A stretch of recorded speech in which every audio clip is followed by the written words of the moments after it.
আসসালামু আলাইকুম। Ryan lifestyle ব্লগে আপনাদের অনেক অনেক স্বাগতম।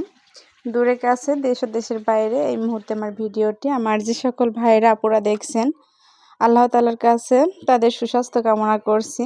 আর এই যে আজকে মাংস রান্না করব হাতে মাখিয়ে। তো হাতে মাখিয়ে মাংস রান্নার মজাটাই কিন্তু অন্যরকম। আর মাটির চুলায় যদি মাংস রান্না করা যায় তাহলে আরও বেশি মজা লাগে। আর এই যে রান্না করব, তো মাংসটা ভিজিয়ে নিছি। আর ফ্রিজের মাংস দেখা যায় যে একটু আগে থেকে ভিজায় রাখলে মাংসটা অনেক সুন্দর হয়। আর এই যে আমি সকালে উঠেই ভিজায় রাখছিলাম দুপুরে রান্না করব জন্য। আর এই যে আমার শাশুড়ি চাউলের আটার পিঠা বানাচ্ছেন, আর আমি মাংসটা ধুয়ে রেডি করে দিচ্ছি তাকে। তো দেখা যায় যে সবাই মিলে কাজ করলে বেশি সময় লাগে না। আর আমি আর আমার শাশুড়ি সব কাজ আমরা একসাথেই করি সব সময়। আর আমার শাশুড়ি এই যে রুটিটা বানাচ্ছে, নিজেই বেলে আবার নিজেই ভাজতেছেন রুটি। আর আগেকার যুগের মানুষ কিন্তু অনেক কাজ পারে, এখনকার যুগের মানুষের মতো না।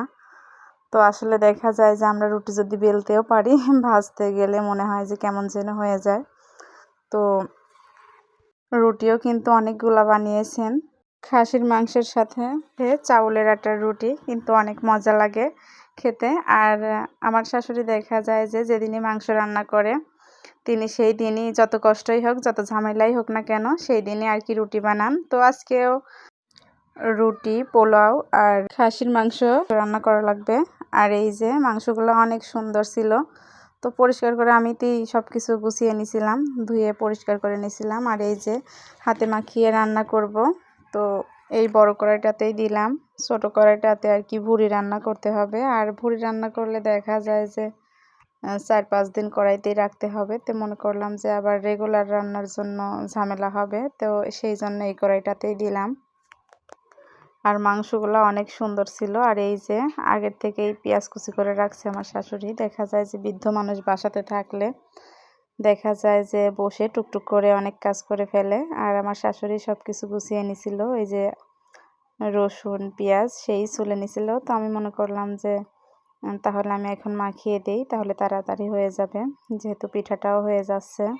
আর এই যে আমি মাংসটা এখন মাখিয়ে নেব। তো ছোট চামচ দেখা যায় যে কতক্ষণ ভরে দেবো, তো মনে করলাম যে বাটিতে করে নেই। আর সে আবার আমি বেশি দেই কি কম দেই পরে বলবে, যদি কালার না হয় পরে বলবে যে কম দিছো কি বেশি দিছো, ঝামেলা করবে। তো তাকে দেখিয়ে নিলাম যেন পরে কোনো আর ঝামেলা না হয়। আর এই যে আমাদের গাছের পেয়ারা টকটকে লাল, আমার মেয়ে কাটছে, তো বলছে আম্মু একটু দেখিয়ে দাও, এই দেখো পেয়ারাটা কত সুন্দর। তো আমি এখন এই যে মাখিয়ে নেব, মরিচের গুঁড়াটা দিয়ে দিলাম। আর আমার হাজবেন্ড এই হাতে মাখিয়ে খাবারটাই আর কি, মাংস রান্নাটাই আর কি বেশি পছন্দ করে, সেজন্য আমি এটাই করি।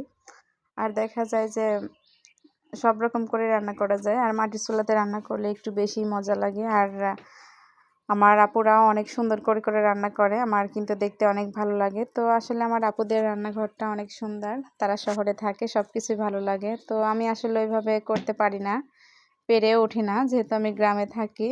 তো আর আমার আপুদের সুন্দর সুন্দর কমেন্ট আমার অনেক ভালো লাগে। তো আসলে আজ কয়েকদিন রেগুলার ভিডিও দিতে পারতেছি না একটু সমস্যার কারণে। তো আসলে সব কিছুই ঠিক হয়ে যাবে আর কয়েকটা দিন মাত্র।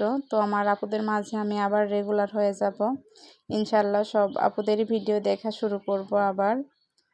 তো আসলে আমার আপুরা কিছু মনে করবেন না, আমার আসলে কয়েকদিন আগে একটা ভিডিও ছাড়ছি, বেশি ভিউ হয়নি। তো আসলে এইখানে সময় দিতে পারলে সবাই সময় দিয়ে যায়, আর যদি সময় না দেওয়া যায় আসলে কেউ সময় দেয় না, ইউটিউব সেক্টরটাই এমন। তো আমার আপুরা এখন পর্যন্ত আমার ভিডিওতে যারা লাইক দিতে আর কি মনে নেই, প্লিজ একটা লাইক দিয়ে ভিডিওটি কন্টিনিউ দেখার অনুরোধ রইল। আর আমার কথাবার্তা কি কাজে কর্মে কোনো ভুল ত্রুটি হলে প্লিজ কমেন্টে বলবেন। আর এই যে আমার ছেলে, তো সে আসলে ক্যামেরার সামনে আসতে চায় না, যদিও একটু মানে ধরি তো সাথে সাথেই চলে যায়, সে অনেক লজ্জা পায়। আর এই যে আমার মাংস মাখানোটা কমপ্লিট হয়ে গেছে। তো দেখা যাচ্ছে যে মনে হচ্ছে যে মনে হয় রান্নাটা অলরেডি হয়ে গেছে। তো আসলে হাতে মাখিয়ে মাংস রান্না করলে অনেক মজা হয়। আর আমি আর কি শেষ পর্যন্ত আসলে ওইভাবে রান্না যে সবসময় দেখাবো আসলে সেটা সম্ভব হয়ে ওঠে না। তো রান্নার শেষ পর্যায়ে আবার আপনারা একটু দেখতে পাবেন। আর মাটির চুলার তরকারি কিন্তু এমনিতেও মজা লাগে। আর এখন এই যে পোলাও রান্না করব। তো আসলে সম্পূর্ণ ভিডিও করা আমার পক্ষে পসিবল হয়ে ওঠে না, যেহেতু আমি ছোট বাবুকে নিয়ে সবসময় ঝামেলা করতে থাকি। আর আমার শাশুড়ি বেশি রান্না করে, দেখা যায় যে ওইভাবে আমি চাইলেও সব রান্না একসাথে করে উঠতে পারি না। আর এই যে রুটিগুলা তিনিই ভেজে ফেলছেন, অনেকগুলা রুটি হয়েছে। আর এখন মাংসটাও চুলায় দেওয়া হয়েছে, তো মাংসটা রান্না হয়ে যাবে। আর তারপরে এই যে পোলাও রান্না করতে হবে। তো আমি সব কিছু গুছিয়ে দিচ্ছি আর তিনি একে একে সব কিছু রান্না করে ফেলছেন। তো আসলে দুইজন মিলে সব কিছু করলে সব কাজই সহজ হয়ে যায়। আর পোলাও রান্নাটা আমার 3টা ছেলে মেয়ে অনেক পছন্দ করে। আর ওর বাবা পছন্দ করে আর কি রুটি। তো আসলে ওইভাবে পোলাও পছন্দ করে না, কিন্তু আমার ছেলে মেয়ে পছন্দ করে। সেই জন্য আর কি পোলাওটা মাঝে মাঝে আর কি রান্না করতে হয়। আর এই যে মাংস রান্নাটা কিন্তু অনেক সুন্দর হয়েছে। তো আসলে যে জিনিস দেখতে ভালো লাগে সেটা খেতেও কিন্তু ভালোই লাগবে। আর মাংস রান্নাটা দেখেই বোঝা যাচ্ছে অনেক সুন্দর হয়েছে। আর এই যে পোলাওটা অনেক সুন্দর হয়েছিল। তো আসলে বেশি ঝরঝরে করতে চেয়েও করতে পারলাম না, যেহেতু ছোট বাবুরা খাবে। তো আজকের ভিডিওটি এখানেই শেষ করতে চাচ্ছি। তো যারা এখনো লাইক করেননি প্লিজ লাইক দিয়ে দিয়েন। আজকের মতো এখানেই শেষ করছি। আল্লাহ হাফেজ।